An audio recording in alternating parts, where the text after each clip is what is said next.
මේ උතුම් වූ සමන සමන් දේවාරාධනීය ප්‍රතිමා වහන්සේලාගේ බුද්ධ ප්‍රතිමා වහන්සේ අඩි 70කට අධික උසකින් යුක්ත වැඩ කටයුතු වෙනකොට අඩි 80ක විතර ප්‍රමාණයක් මේ බුද්ධ ප්‍රතිමා වහන්සේගේ නිර්මාණය වෙනවා.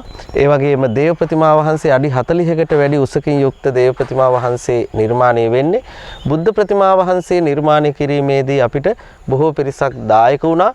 මේ සැකිල්ල වැඩ කටයුතු ටික නිමාවට පත් කර ගැනීමේදී ඉතින් අපේ සදැහැති දායක පින්වතුන්ලා ඒ අතරත විශේෂයෙන් මම මතක් කරනවා අපේ දායක සභාවේ භාණ්ඩාගාරික අපේ කුරුවිට ඒ වගේ මහලියගොඩ පැල්මඩුල්ල කහවත් ආදී ප්‍රදේශවල ඒ ආයතන පිහිටා ඇති අපේ BS කර්ටන් හවුස් ආයතනයේ අධිපති අපේ බුද්ධික මහත්මයා අපිට මේ ගඩොල් ආදිය ලබා ගැනීමේදී මුල ඉඳලාම සක්‍රීය දායකත්වයක් මේ පිළිම වහන්සේගේ ප්‍රතිමා සැකිල්ල සකස් කර ගන්නට අපිට ලබලා දුන්නා.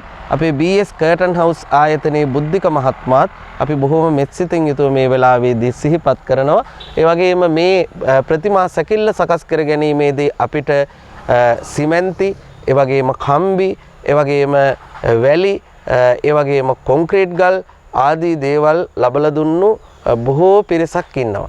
ඉතින් ඒ නිසා හැමෝගෙම අපි නම් ගම් සිහිපත් නොකලත් අපිට ඒ වෙනුවෙන් ඊට අමතරව කාලය, ශ්‍රමය, ධනය කැප කරපු විශාල පිරිසක් ඉන්නවා. ඒ හැම දෙනාමත් මේ වෙලාවේදී බොහොමත්ම මෙත්සිතින් යුතුව පුණ්‍යානුමෝදනා පූර්වකව අපි සිහිපත් කරනවා. ත්වන් සරණයි.